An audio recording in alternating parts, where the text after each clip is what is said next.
Are you using Suno or are you thinking about using Suno? You need to understand the terms of service. This video, I'm going to go through 6 things that you need to understand before you start using Suno. Or even if you're already using Suno, you need to understand these things to decide whether you want to carry on using Suno. So the first thing, do you own the output that you create when you use Suno? So if you go in, write a prompt, song comes out, whose song is it? Is it yours or is it Suno's? Let's see what the terms actually say.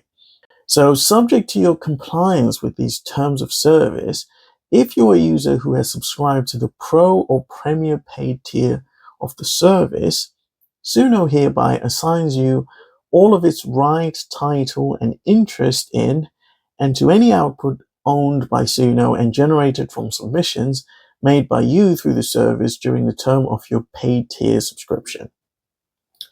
So that's pretty clear. They're transferring all the rights to you, but that's only for Pro and Premier users.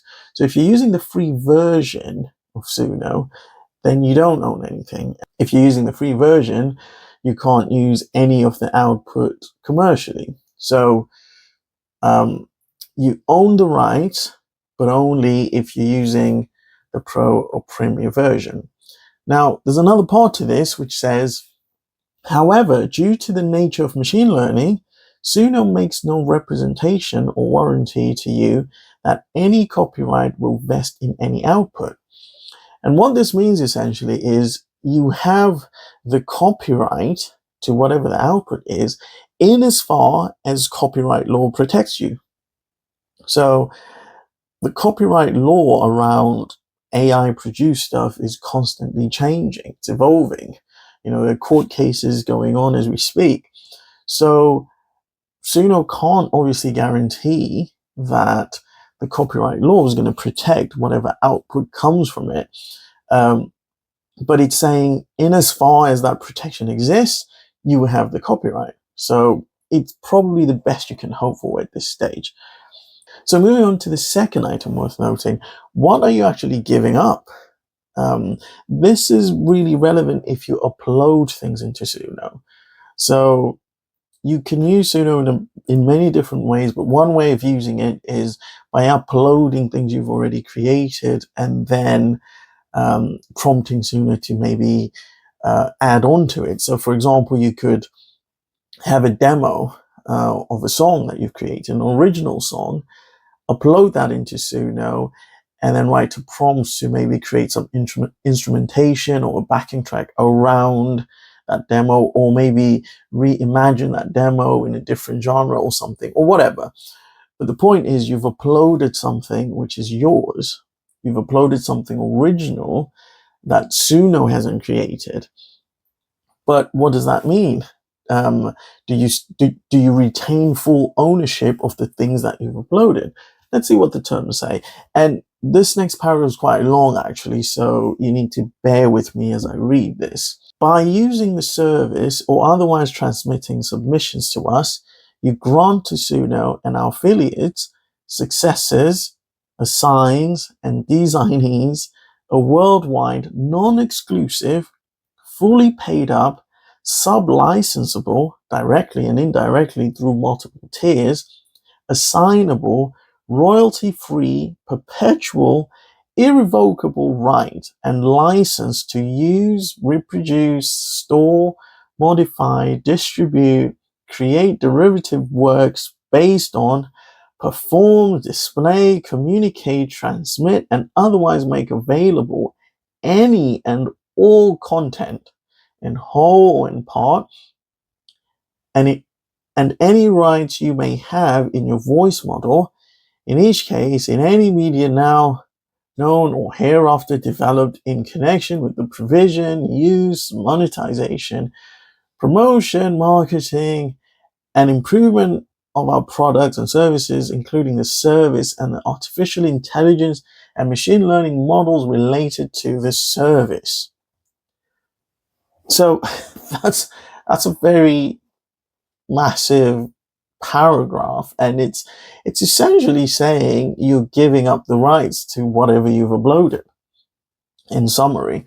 So if you upload an original song, demo, anything, a riff that you've made, if you upload it, you are giving a license to Suno. And the words they've used here, I mean, it's really clear. So if I go back to it, royalty-free, irrevocable right and license to use, reproduce, store. So it's a very broad license. They can do whatever they want with the stuff you've given them. They can use it for machine learning. They can essentially use it to develop and improve their models.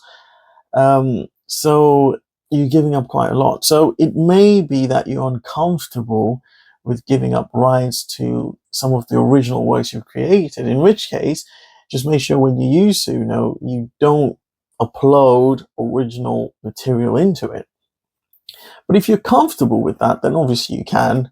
You just need to be aware and clear of this. So let's move on to the next thing, which is about uniqueness. So obviously the key thing, or the amazing thing about songs, is the fact that they're unique. Right? You listen to one song, gives you a certain feeling, it's a completely unique song, it's from one artist, and then you hear another song from someone else, and it's its own thing, and you may like both songs, but they're completely different.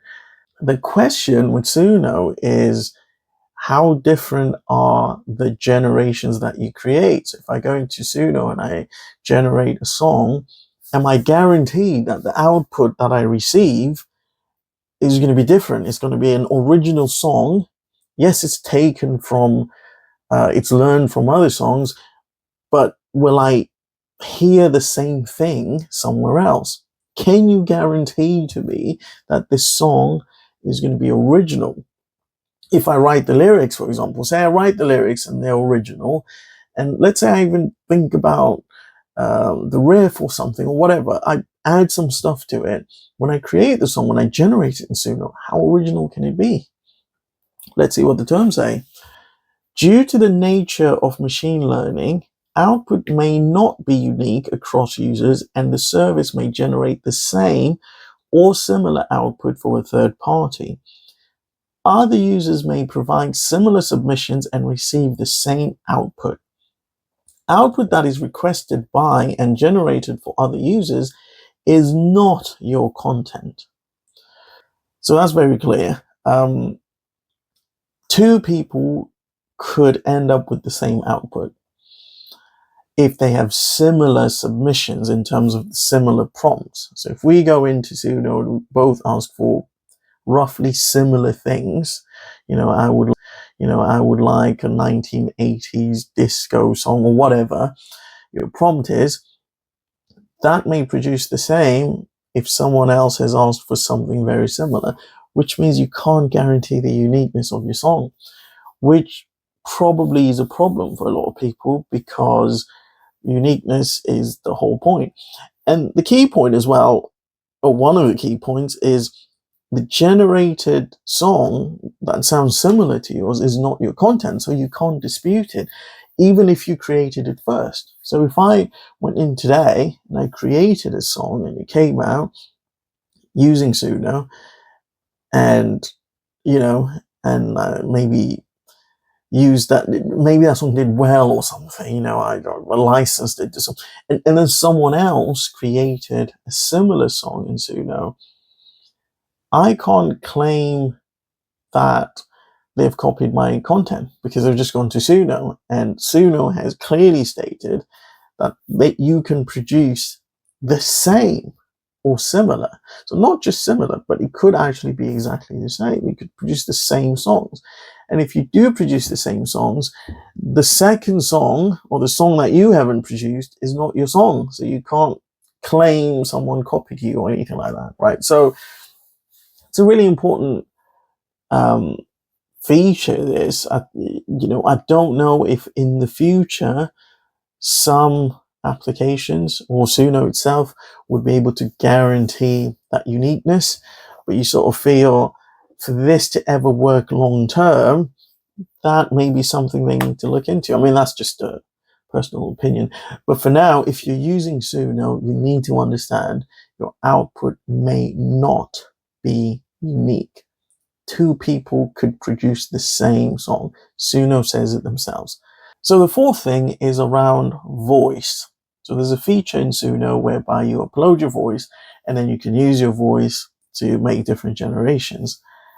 Now the question is, if I upload my voice, will my voice then appear in other people's songs? That would obviously be problematic. So let's see what the terms actually say. You agree that you can only create a voice model resembling your own voice. To be clear, this means that you expressly agree not to create or attempt to create a voice model for another person, and you will not upload any submission that includes an audio recording of another person's voice when creating your voice model. We reserve the right to remove your voice model at any time if we determine in our sole discretion it is not your own voice.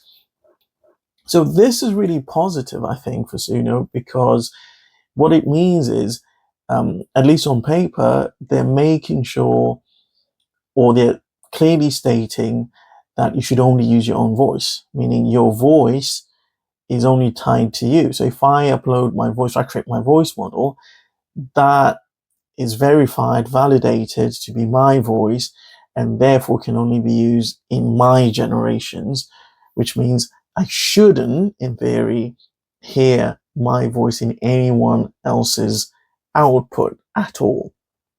And I think that's a strong feature. Having actually explored this feature, unfortunately, from my point of view, it still needs a lot of work. It doesn't quite work. So the validation seems to fail more often than not.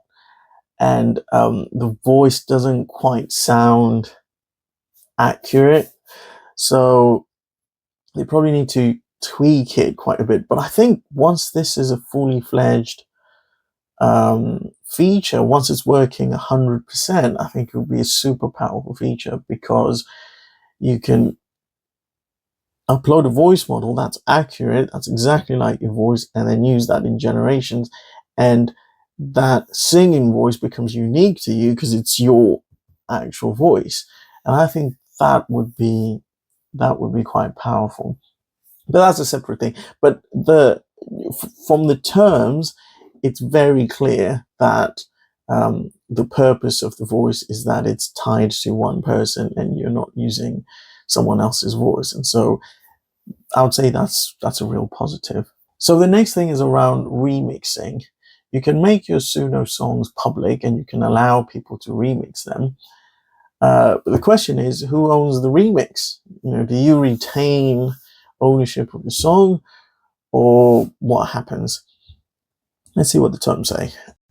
If you are a user that activates features that permit other users of the service, remixers, to remix your output, each a remix, then you agree that all remixes shall be a joint work owned jointly and equally by you and the remixer to the extent that copyright vests in any such remix. That's a very clear one, straightforward. If you allow remixing, someone remixes your song, it becomes joint owned between you and whoever did the remix.